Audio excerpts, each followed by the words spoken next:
So when we have a look at the reference photo, you can see that the rooftop is quite grey, it's got a grey tone to it, and the white building, because it's in the shadow, this has also got quite a grey tone. So if we just use the blue as it is, it's going to be too bright, it's going to be too blue. So to make a nice grey, we can just mix these two together.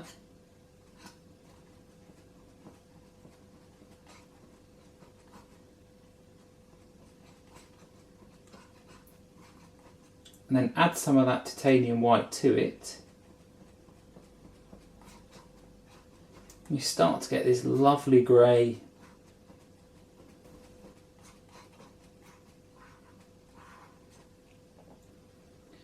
So when we have a look there onto, to show you the picture, you know, the tone of that's looking, you know, really, really nice for the roof. And what's nice about this is once we've got that mix, and you're getting used to using a palette knife, you can then keep that mix, bring a bit of it down and add a bit more white to it.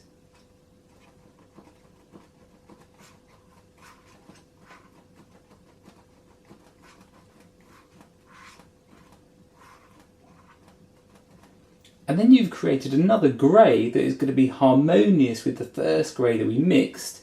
And then when you have a look at it on the picture, you can start to see, okay, it might be nice for this little building in here. Maybe I could go a bit lighter for this end house here. So add a bit more white to it. And then you haven't really done much mixing. You've only used a couple of colours so far, but you're starting to use the tones that you've got to create that nice variety in your painting. So you just have a check to the picture. That's looking pretty good tonally. So take a bit of that lighter one and just put some of it on.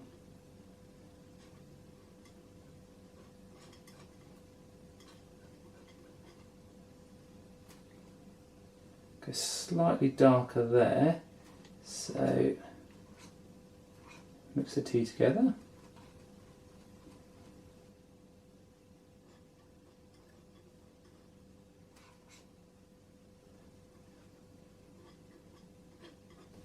And there is a bit of a challenge with a palette knife. If you're pretty careful, you can get in there and get the shapes. It's like a darker window in there, so you know, just grab a bit of that burnt umber, put that in. And again, get used to using kitchen rolls so that, you know, if you want a clean palette, just kind of wipe it off and then you've got a clean mix. You can work very quickly with palette knives because of this, because they're so easy to wipe off and clean. They can be really great to get in a nice coverage of a clean, crisp colour. So just take that darker mix.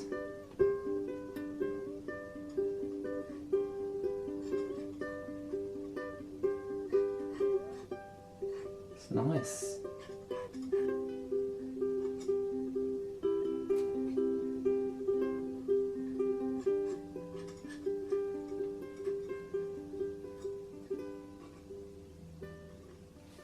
So I'm just going to swap to the brush, take a bit of this grey tone, water it down a bit, and just put it into this closest mountain. It's probably not going to stay this colour, but I'm just getting an idea of the tones that are happening.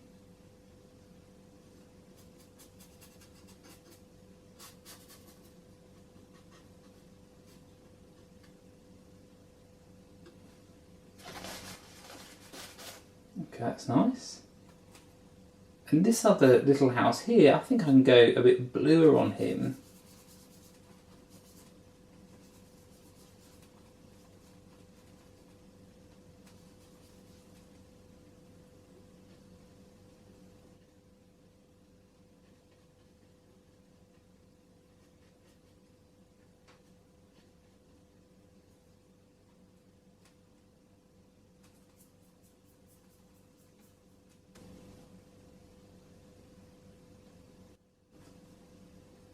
And often when I've got, you know, a nice colour on my brush, I just scan the rest of the painting to see any little flecks I can put elsewhere, just to bring that colour around the rest of the picture. It doesn't have to be much, just a slight indication.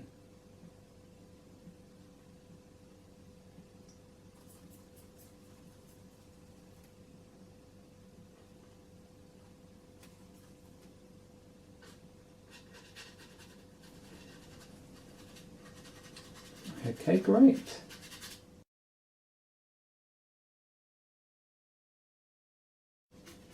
I'll use a bit of this, lighten it up a bit.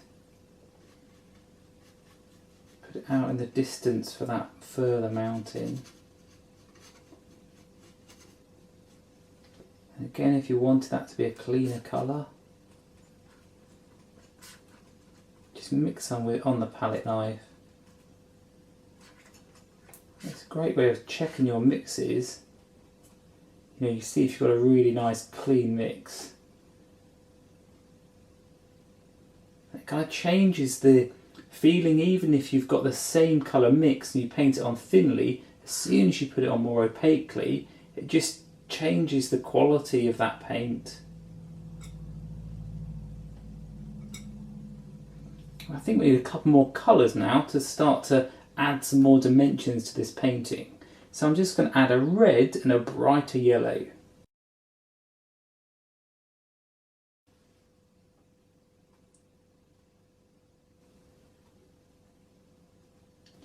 So the red I've got is a crimson, a permanent alizarin crimson, and the yellow I've got is a cadmium yellow.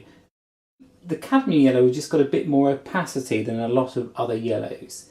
So I'm just going to take the blue that I had, mix this kind of lighter tone again that we had. If you look at the reference photo, you start to see there's this real soft hue of like a purpley hue there. There's even some reflected onto the actual roof. It's got this nice purpley hue to it. So I'm just going to add a bit of the red to that. I think that will work really nicely. So again, I'll just mix in the similar hue that I've got there, and then just adding a touch of the red and just scraping a tiny bit just with the end of the palette knife. Let's have a look.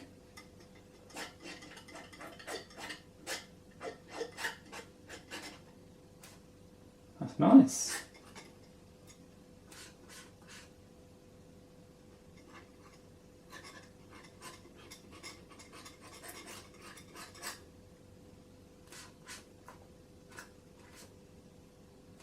I need to be more generous myself. So it's amazing how much paint you can use with acrylics with this technique.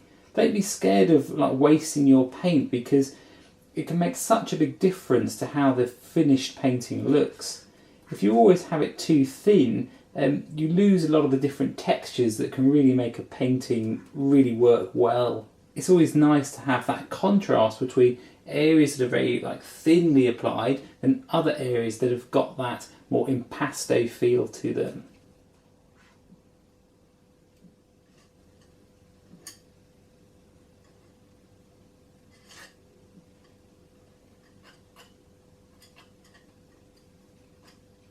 So I'm being quite light here, how I'm just kind of scraping the paint over, and it gives such a nice solid colour.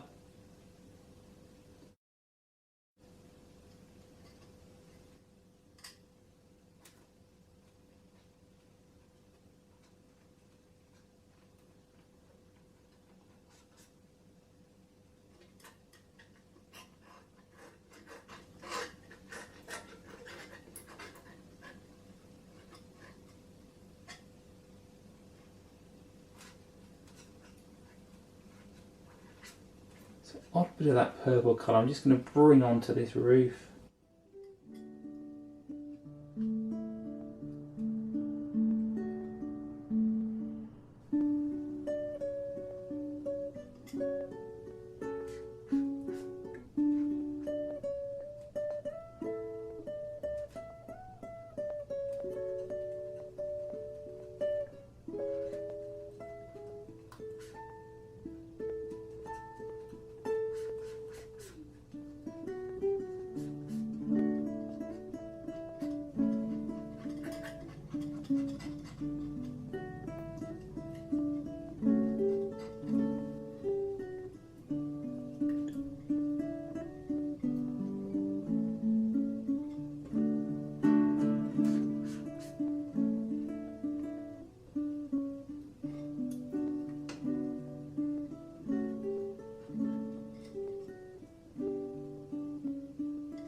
If you want to tweak any of those bits just with your brush, just again add a touch of water to it.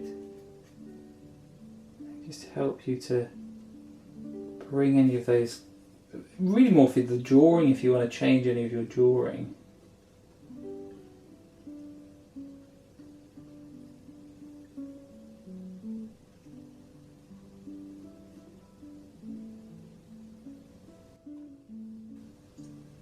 So for the sky, it would be quite nice to have something that balances well with that purpley hue.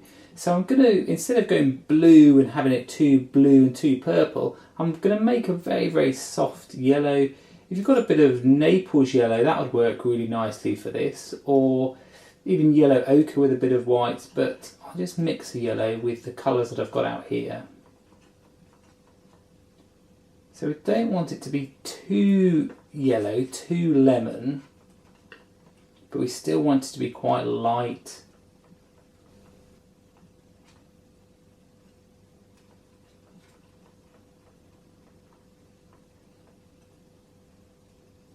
So when we have a look at that, it kind of clashes a bit too much. We've just got to warm it up slightly. So to warm it up, if we add a little bit of the red, only a little bit.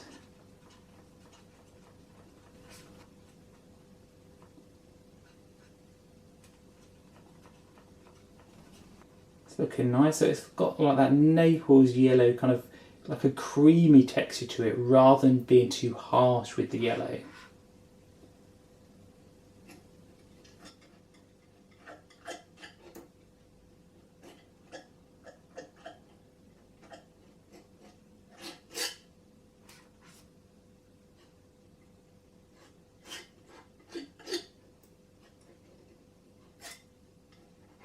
Make sure the mountain doesn't go right up to the corner. You don't want to create what's called a tangent where the line hits the corner. So just have that little space on your painting that will make a really big difference. It's always something to look out for in your paintings, especially when you're doing mountains, that you haven't got, you know, the edge of the mountain hidden into the corner.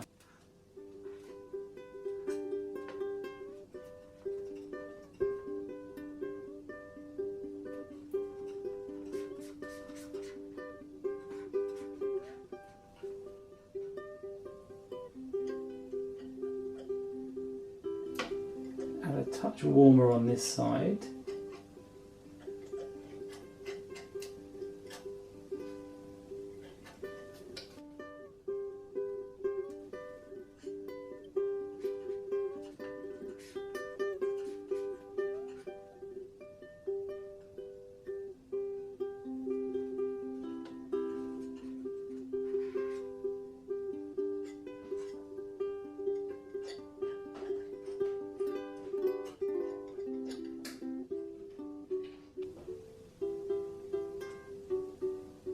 And you can just add the white straight to it.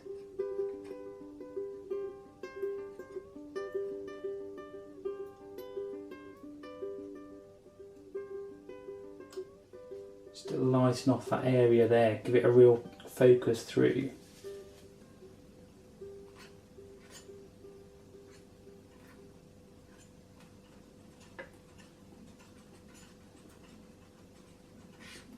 Some of this yellow, just make it a touch brighter yellow than the sky. Just going to add a little bit at the front of this building. And again, what you've got now is, you know, a tone in the sky and then a tone in the front of your building, so that it helps to balance it, like how we've got this purple here, and there's a bit on the mountains and a bit on the rooftop, so it's not just one area of the painting.